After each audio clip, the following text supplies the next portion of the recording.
Que vous mettez Barcelone au mois de mai, en plein été, ou même début octobre, une chose ne changera pas, le spectacle. Soyez les bienvenus dans le débriefing de Formula sur le Grand Prix d'Espagne. Moteur.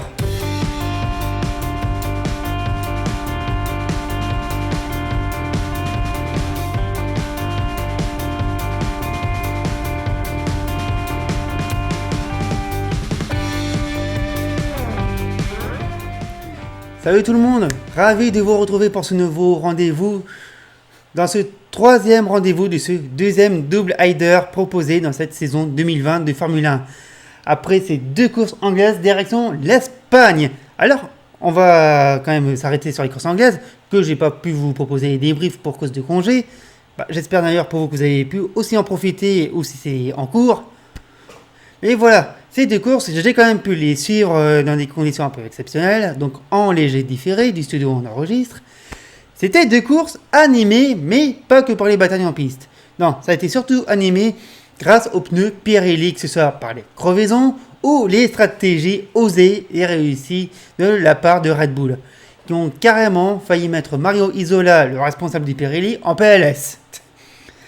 Mais bon, Isola, il pourra respirer après ce week-end catalan. Et encore, de la vue de Pirelli le samedi soir sur les stratégies qui seront variées et avec quand même une possibilité de faire un seul arrêt. Mais c'est bien simple, il fallait miser sur 2 voire même 3 arrêts. On va parler du circuit de Barcelone. El Circuito de Catalunya à Montmeló, donc en banlieue de Barcelone, qui accueille la Formule 1 depuis 91. Avec quelques courses marquantes dans son histoire, comme en 96 avec la première victoire de Schumacher chez Ferrari et sous la pluie, 2016 et le double accrochage de Mercedes, 2012 et Maldonado, 1999, non, pas 1999, vous aurez qu'à regarder dans les archives. Après, le circuit de Barcelone est connu de tout le monde, vu que c'est le circuit des essais hivernaux à chaque début de saison, donc tout le monde connaît. Sauf que cette génération, il roule au mois de mai, ou alors en septembre-octobre dans les formules de promotion. Et là, c'est la deuxième fois que le Grand Prix a lieu en été. La dernière fois, c'était en 1981 à Jarama. Il faisait aussi chaud dans l'air que sur la piste. Pareil, je vous laisse aller voir dans les statistiques. Le seul bémol que je peux trouver à ce tracé, à part le fait que les dépassements seront compliqués, c'est les derniers virages. Les enchaînements sont nuls, ils sont lents. Tu freines, tu rétrogrades, tu réaccélères, tu remontes un rapport. Et aussitôt, tu refreines et tu redescends un rapport ou deux. Mais remettez-nous le virage comme en 2005. C'était largement mieux. Alors si je vous en parle, c'est parce que, que ce soit sur F1 2020, Gran Turismo, Project Car ou n'importe quel jeu, on le vit ça. Et très honnêtement, c'est chiant. C'est chiant, c'est des enchaînements très lents, pénibles à passer, et qui sont surtout sans intérêt. Voilà. Au moins c'est dit. C'est peut-être pas un grand pilote dans l'âme, limite proche du talent de Pastor Maldonado, mais c'est des enchaînements que j'aime pas. Ils sont nuls, carrément. Non, le virage d'avant 2006, c'est un grand virage très rapide, c'était largement mieux. Je vois pas pourquoi ils sont allés nous chercher une chicane où les dépassements sont presque inexistants. Je ne comprends pas du tout. Voilà. Enfin, après ce pseudo coup de gueule, il y avait une info qui était attendue. C'était le retour de Sergio Pérez. Checo vide qui retrouve son baquet après l'avoir laissé à un pigiste de luxe du nom de Nico Hülkenberg, qui d'ailleurs a bien performé pour quelqu'un qui n'a pas roulé depuis 9 mois. Félicitations. Pour Sergio, on y reviendra dans les bilans. Bon, sur les essais, on a eu quelques espoirs et quelques frayeurs aussi. Et ça, on le doit à As. Ouais, donc c'était dur à dire. Bon, oui, on le doit à As déjà avec Romain Grosjean qui était dans le top 5 le vendredi après-midi. Mais ça va, ils ont eu une panne et tout est revenu à la normale. C'est pas drôle. C'est méchant. Puis il y a aussi eu son coéquipier, Kevin Magnussen, qui a eu un concours de circonstances avec Ocon à la fin de la 3e séance d'essai, où malheureusement le français est allé se planter dans le mur. Ça aussi, c'est pas malin. Bon, il faut dire que voilà, Magnussen s'était garé pour laisser passer une voiture qui était derrière lui. C'était pas Ocon, ça a été une autre. Et du coup, son système de récupération s'est mis en marche à ce moment-là. Et Ocon, qui regardait ses rétroviseurs au même moment, eh bien, il a vu le frein involontaire de Magnussen, et la suite, vous connaissez, ça a tapé dans le mur. Voilà. Mais sans plus attendre, juste après ces essais libres 3, il y avait une chose qu'on attendait douce, c'était les qualifications. Et les qualifs, eh bien, on en parle maintenant. Bon, ces qualifications, il n'y a peut-être pas grand-chose à dire à première vue, vu comme ça. Bon, on constate même qu'une équipe a vu son nouveau PDG être en PLS à la fin de la Q2.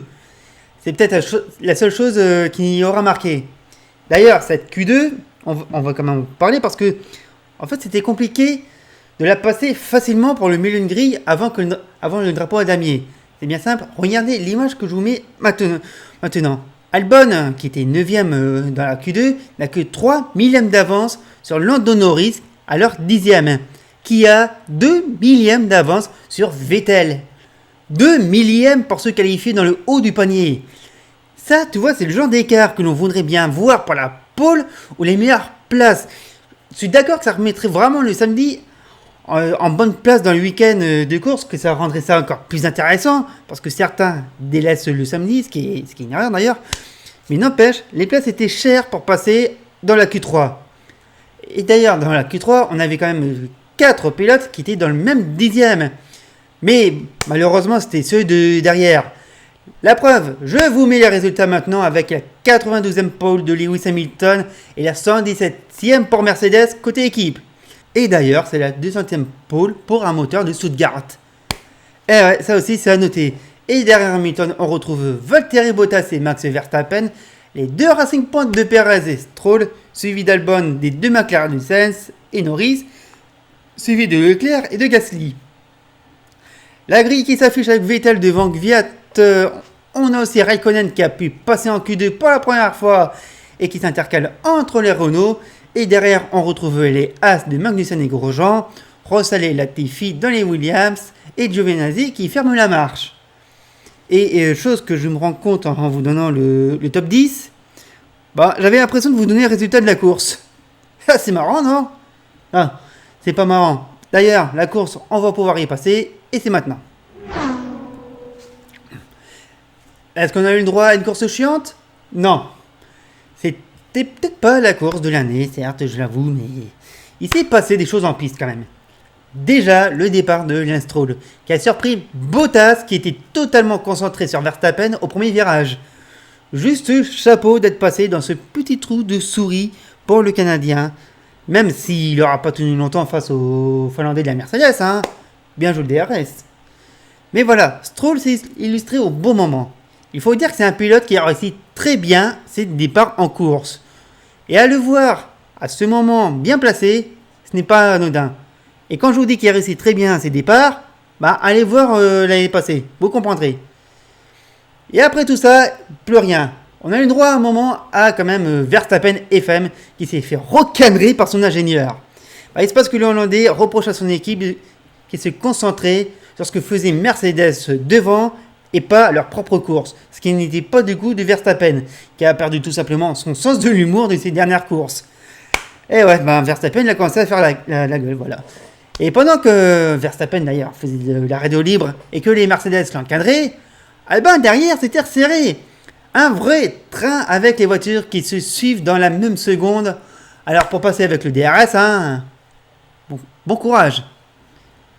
Bon, derrière il y a eu Alex Albon qui va ouvrir le bal des arrêts au stand avec son premier arrêt en pneu dur. En pneu dur! Mais personne ne l'avait vu venir celle-là! C'est bien simple, il est reparti dans le peloton, il était tellement serré qu'Albon a eu beaucoup de mal à s'en défaire. En pneu dur! Et je vais pas vous apprendre que tout le monde allait faire 2 arrêts et que les stratégies étaient bien ouvertes, que ce soit en médium ou en soft. D'ailleurs, ça a très bien marché pour Sainz qui s'est très bien classé en course, on va le voir après. Mais Albon, en pneu dur quoi! En fait, le seul gros événement de la course d'ailleurs, c'était la pluie. Mais non, je rigole. Mais non, on l'a déjà eu le coup de la pluie qui arrive dans les 10 minutes. 10 minutes après, encore 10 minutes. Ah mais c'est bon, on va pas nous la faire 2 fois non plus. D'ailleurs, il n'y avait aucune pluie qui était prévue. Non, le seul événement de la course, c'est le tête à queue de Charles Leclerc. un tête-à-queue causé par un problème électrique. Ça lui a coupé l'écran à son volant et surtout ça lui a bloqué la partie électrique de ses freins à l'arrière. Ouais, je sais, c'est plus de la mécanique, c'est carrément de l'électrique, de l'électronique. Et à un moment, on croyait qu'il allait vraiment abandonner, et ben finalement, il a quand même pu repartir, mais bon, il n'a pas insisté, il est rentré directement au stand pour abandonner. D'ailleurs, c'est ce qu'il pensait faire sur la piste, parce que il a enlevé la boucle de son harnais. C'est pour ça qu'on a vu ces mécanos au stand essayer de le remettre. On pensait qu'il trafiquait le volant, ou le système d'accroche, mais non, c'était le harnais. Mais bon, voilà, c'était pas la peine du tout risqué pour rien. Un gros problème comme ça, sur un passage de vibreur bien insistant, ça a ruiné sa course au Monégasque. Et au final de ces 66 tours, dans une course pas terrible, eh bien le résultat donne ceci, une nouvelle victoire pour Lewis Hamilton devant Max Verstappen et Valtteri Bottas qui signe le record du tour au passage. Et derrière les 3 premiers, les autres sont à un tour du leader avec les 2 Racing Points de Stroll et Perez. Sainz 6ème devant Vettel, suivi d'Albon et de Gasly. Et c'est Norris qui ferme le top 10. A noter que Perez et Kvyat, qui est hors des points, ont reçu une pénalité de 5 secondes pour des drapeaux bleus ignorés. Bon, admettons. Par contre, seulement 3 pilotes dans le même tour du leader. Ça vous choque pas, vous? Moi, ça me choque. Pour vous dire à quel niveau étaient les Mercedes et Verstappen. Sur une autre planète. Carrément. 3 pilotes, quoi. Et vous verrez qu'un jour, il n'y aura qu'un pilote dans son propre tour. Là, par contre, il faudra quand même qu'on se pose des questions. Bon, ben... Quand je vous disais, c'était pas une course... pas une course folle. On s'est pas vraiment ennuyé. Il y a quand même eu quelques bons moments. Mais sans plus. Une course Barcelone, quoi. Quoique, il y aura eu vraiment la pluie. Non, ça aurait peut-être pas donné grand-chose, mais non. Non, de toute façon, elle n'était pas prévue. Puis, comme d'habitude, les nuages ont contourné. Ils sont pas restés sur place, alors... Donc voilà. Voilà de ce qu'on pouvait dire de la course. On passe maintenant au bilan des équipes. Le bilan des équipes, il en compte avec Mercedes, himself. Bah, que dire? Le week-end parfait encore, avec la pole, la première ligne. Bon, il y a juste la 3ème place de Bottas qui fait tâche. Il y a vraiment rien à redire sur ce nouveau week-end réussi pour Mercedes. En fait, si vous voulez vraiment que je vous dise quelque chose sur eux, ben attendez la prochaine victoire non Mercedes dans la saison, quoi. Voilà. Ah, c'est con, il y en a eu une il y a pas longtemps. Si, il y a peut-être une chose qu'on pourrait dire, mais sur Lewis Hamilton, qui a fait tomber un record qui était encore détenu par Michael Schumacher. C'est le nombre de podiums qui est passé à 156 pour le pilote britannique. Et ça, c'est un record qui va sûrement être battu course après course. Voilà. Nouveau record en cours pour Hamilton. Et on n'est pas encore loin du nombre de victoires. Attention, ça aussi, ça va être à surveiller. Ensuite, Ferrari, il n'y a pas de mieux pour Asco derrière. Malgré ce que fait Leclerc, malgré son abandon, même pour Vettel qui dispose d'un nouveau châssis après avoir trouvé apparemment un petit problème sur la voiture du pilote allemand. Et pour pas arranger la chose, Vettel communique plus du tout avec le muré des stands. Voilà. Et quant à la course, c'était compliqué d'être dans le peloton malgré des bonnes attaques de Leclerc face au McLaren. Et bien sûr, sans ce problème électrique, je pense que le résultat aurait pu être meilleur pour Asco derrière.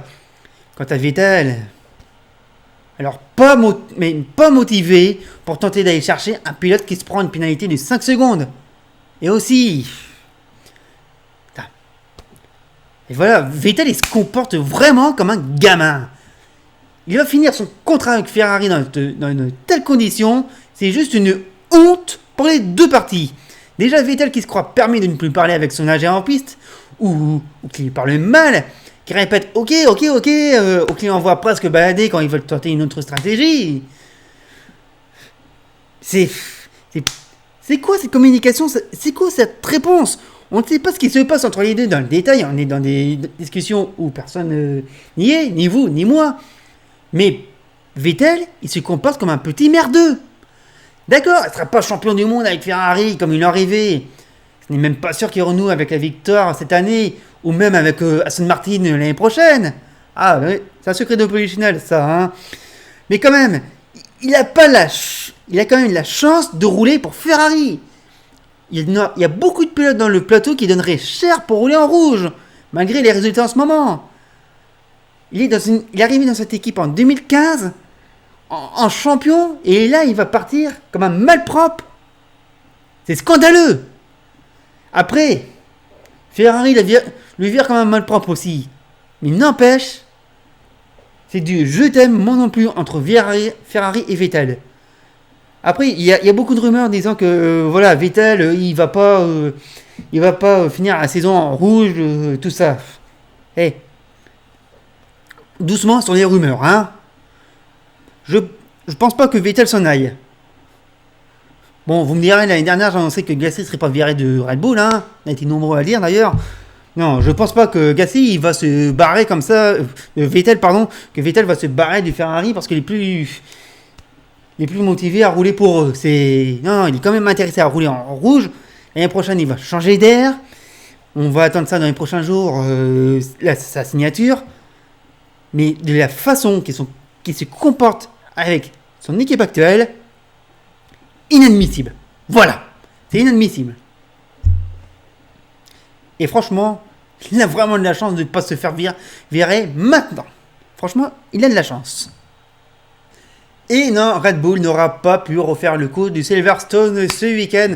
Et pourtant, la deuxième place de Verstappen montre vraiment qu'il sera encore une fois la bête noire de Mercedes jusqu'à la fin de la saison. Ah bah ouais, s'intercaler entre les deux, n'empêche, c'est bien joué de sa part. Par contre, il était moins détendu contrairement aux autres week-ends. Très énervé à la radio, limite à engueuler son équipe concernant la stratégie, on vient d'en parler. Mais bon, voilà, ça peut se comprendre. Il a pu se calmer après, mais il était très énervé. Mais n'empêche, avoir un résultat deuxième entre les Mercedes, ça se respecte. Il y a aussi Albon qui est arrivé loin dans la course, pas là où Helmut Marko ou Christian Horner voudraient sûrement le voir, mais quand même, il faudrait qu'on nous explique pourquoi avoir sacrifié sa course. C'est le seul pilote à qui on a monté des pneus durs. Tout le monde disait qu'il ne fallait pas les mettre, et qu'est-ce qu'ils ont fait? Mais quelle idée d'avoir ruiné sa course! Pourquoi ne pas avoir fait une stratégie médium ou soft medium ou medium soft? J'en sais rien. Pourquoi elle est dure? Il aurait pu être mieux classé, je pense, avec une meilleure stratégie plus agressive. Là, c'est pas normal ce qu'a fait Red Bull pour Albon. Là, c'est pas normal. C'est pas normal. De Red Bull, on passe à McLaren. Et ça stagne chez eux après un début de saison vraiment prometteur. Et ça se ressent sur les résultats des dernières courses. Est-ce qu'il y a eu du mieux en Espagne? Oui, ça va. Franchement, il y a un peu de mieux. Il y a une bonne place pour Sainz. Et une fin de course un peu compliquée pour Norris. Voilà, ils auraient pu faire mieux, je pense. Mais voilà, comme j'ai dit, la course en peloton n'a pas vraiment aidé. Hein. Tout le monde à la queue, c'est compliqué. Voilà, en fait, les prochaines courses pourraient s'annoncer compliquées pour l'équipe de Hawking. Parce que là, au classement, vous verrez que ça va être très compliqué pour la suite. McLaren, ils étaient là en début de saison. Bah, là, ils redescendent. Ils redescendent très vite même. Donc, ça sera à surveiller. Ça sera surveillé quand même pour eux. On passe à Renault. Ça souffle le chaud et le froid pour Renault. Des bons essais. Nulle part en qualification. Et tout ça devant leur nouveau patron, Luca De Meo himself. Ça fait tâche quand on sait ce qu'ont pu faire les deux pilotes sur les deux courses à Silverstone. Surtout Ricciardo. De plus, la Renault doit être une voiture de Q3 si on reprend d'ailleurs les propos de l'Australien. On a pu voir les écarts en qualification, d'accord. Mais ce qui me gêne le plus dedans, c'est de voir une Alfa Romeo qui régresse intercalée entre les deux Renault sur un grille. Et même si c'est Raikkonen qui était en pneu médium à ce moment. L'Alfa, elle régresse, elle arrive à s'intercaler entre les Renault. C'est fort de la part de Raikkonen. D'ailleurs, c'est la seule chose que je pourrais dire sur Alpha. Mais comme là, on parle de Renault, là, la qualification de samedi, elle était nulle. Et en course, le pari de tenter un seul arrêt n'était pas le bon choix. Ah, ils ont pu progresser au classement. Ah bah ça, c'est bien. Ricardo 4ème, Ocon dans les points. Ah oui, c'était très bien. Mais c'est tout un peloton qui sont repassés devant eux au moment où ils se sont arrêtés au stand. Et même au moment où ils ont commencé à perdre du rythme avec leur gomme de départ. Vous voyez, je parlais de McLaren auparavant parce qu'ils stagnaient dans leurs résultats. Mais Renault, non. Ce qui pourrait me rassurer, c'est que Luca De Meo était quand même présent ce week-end. Il a pu voir ce qui se passe dans l'équipe. Il a pu voir qu'il y a eu des hauts et des bas dans un week-end de course pour son équipe. Parce que voilà, c'est quand même son équipe, De Meo. Et maintenant qu'il a vu, qu'il a entendu des explications, il y a peut-être une petite chance que ça bouge dans les mœurs d'Anston et du Viry-Châtillon, qui doivent visiter d'ailleurs prochainement. Enfin, on espère pour Renault parce que, franchement, si l'équipe se repose sur les épaules d'Alonso en 2021, non, ça ne va pas. Ça ne va pas du tout. Il faut réagir et maintenant, pas en 2021. Hors de question. Enfin bon, Renault, on l'a déjà dit, répété, hein. Ça avance, ça recule, comment veux-tu que... Hein. On passe à AlphaTauri avec un week-end compliqué pour les Tauri. Gasly qui a pu se qualifier en Q3 et décrocher seulement 2 points, certes, mais c'est quand même un bon résultat pour le Français dans un peloton bien regroupé. Oui, je le dis, je le répète, mais voilà. C'est quand même des points qu'il est allé chercher au forceps. Quant à Kvyat, c'est une nouvelle fois une course à oublier pour le pilote russe, sur lequel j'ai pas grand chose à dire. Voilà, je suis désolé pour les supporters de Kvyat, j'ai rien à dire sur lui. Voilà, pardon. Du côté de Racing Point qui retrouve l'un de ses pilotes et aussi des couleurs avec ce résultat. 4ème et 5ème, ça fait toujours plaisir. Surtout ce départ de Stroll qui fut bien maîtrisé. Respect. Des bonnes qualifications, une bonne course, en clair, c'est comme Mercedes, j'ai pas grand chose à dire sur eux, voilà. Enfin, si, la réprimande pour leurs écopes de frein. Alors, en Belgique, ça va être pareil. En Italie, ça va être pareil. Italie 2, donc au Mugello, ça va être pareil. Enfin, tant que le jugement n'est pas rendu, mais ça, on va en parler juste après le classement. Alfa Romeo, rien. J'ai rien à dire sur eux. Je suis désolé. Classé très loin. Que ce soit en qualif en course. Non, j'ai rien à dire. Next. Avec As, donc, les bons résultats de Grosjean en essai libre étaient malheureusement éphémères et vides d'essence. Non, pas de vraie progression concrète pour l'équipe américaine qui est revenue à ses résultats classiques et loin des points. Pas même une stratégie osée. La seule chose que je peux noter, c'est que Magnussen est en train de déteindre sur Grosjean. Et ça, par contre, c'est inquiétant. Voilà. Et on finit avec Williams qui, pareil, termine loin dans cette course comme un retour à la réalité. Bon, seul point positif à noter, c'est le sketch de leur mécanicien en interview des pilotes qui nous aura mis le sourire. Mais sinon, non, le week-end de Williams, qualifié très loin, classé très loin, ils étaient malheureusement pas dans le coup. Malheureusement pour eux. Voilà, c'était le tour des équipes. Et bien, je vous propose maintenant de passer au classement. C'est parti. Le classement des pilotes, Lewis Hamilton est toujours leader avec 132 points au classement. Il devance Max Verstappen avec 95 points, avec 6 points d'avance sur Valtteri Bottas qui en compte 89. Charles Leclerc 4ème, rattrapé par Lance Stroll et Alex Albon qui ont 40 points. Sergio Perez avec son retour remonte à la 8ème position devant Carlos Sainz et Daniel Ricciardo. Et en deuxième partie, on retrouve Sébastien Vettel à égalité de points avec Esteban Ocon. Pierre Gasly revient également sur les deux pilotes avec 14 points. Et toujours les 4 mêmes pilotes qui sont à 0 points. Du côté des constructeurs, 221 points pour Mercedes, Red Bull 135 points, creuse l'écart également. Derrière Racing Point repasse 3ème devant McLaren et Ferrari. Renault 6ème avec 36 points devant AlphaTauri, Alfa Romeo, As et Williams referme la marche. Voilà pour ce week-end de course, un week-end où on a appris aussi que la FIA va possiblement interdire dès la prochaine course le party mode. Alors le party mode, si vous ne savez pas encore ce que c'est, il s'agit d'une cartographie moteur qui permet d'exploiter la puissance du moteur thermique de la voiture en gagnant des chevaux. Ça veut dire on l'exploite à fond, à la limite. Donc on gagne de la puissance. C'est une cartographie initiée par Mercedes et qui a été suivie par les autres. C'est une cartographie qui joue sur la vitesse auquel tourne le moteur thermique, donc selon la quantité d'essence injectée et la quantité d'air absorbé dans les chambres de combustion. Et honnêtement, interdire ça, je sais pas à quoi ça va servir. Ralentir Mercedes, ça marchera pas. Resserrer les écarts, pourquoi pas. Une bonne idée, pas vraiment. Puis il y a aussi cette affaire Racing Point. Tout le monde en a parlé. Il faut dire que le jugement, les amendes sont risibles. 15 points, mais on laisse ceux des pilotes. 400 000 € d'amende. Cette histoire d'appel a fait qu'il y a des équipes qui le font, d'autres qui le font pas. T'as un médiateur qui est nommé, puis finalement il se retire. C'est quoi ce bordel? Donc, la FIA va encore passer pour ridicule. Comme ça, avec Ferrari, ils seront deux.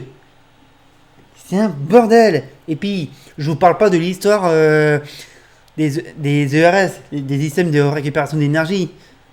Pour l'instant, personne n'en parle, mais il y a un truc dans les tuyaux, vous verrez, ça va être marrant aussi. C'est un bordel la FIA en fait. Et dire que c'est eux qui sont censés être la bonne parole du sport automobile mondial. La vache. Ça fait rêver. Et voilà, cette vidéo se termine. Merci à vous de l'avoir suivi. On se donne rendez-vous dans 15 jours pour le Grand Prix de Belgique sur le circuit de Spa-Francorchamps. Je vous invite aussi à aller voir une vidéo que j'ai réalisée l'année dernière sur toute l'histoire du circuit de Spa-Francorchamps, de sa création, des personnes qui ont eu l'idée de le créer, des lieux historiques du circuit, le tour de l'ancien tracé. Il y a même aussi un petit bonus du circuit de Nivelles. N'hésitez pas à aller revoir cette vidéo. Honnêtement, ça me ferait plaisir parce que c'est l'une des premières vidéos historiques que j'ai faites sur la chaîne. Et il y en aura d'autres. Je l'ai déjà fait avec les comebacks et 70 ans. Il y en aura d'autres. D'ailleurs, les comebacks, il y aura une deuxième partie sur des pilotes qui n'ont pas vraiment marqué l'histoire de la Formule 1, mais qui méritent quand même de passer à la postérité. Donc voilà, le temps d'écrire ces vidéos. Je vous dis rendez-vous bientôt à la prochaine course, au prochain débriefing. Merci à vous d'avoir suivi. N'hésitez pas à vous abonner à la chaîne, à liker, à partager, à commenter. Et je suis aussi à retrouver sur les réseaux avec Formula Débrief. C'était le débrief de Formula sur le Grand Prix d'Espagne. Merci à vous, bravo et à bientôt.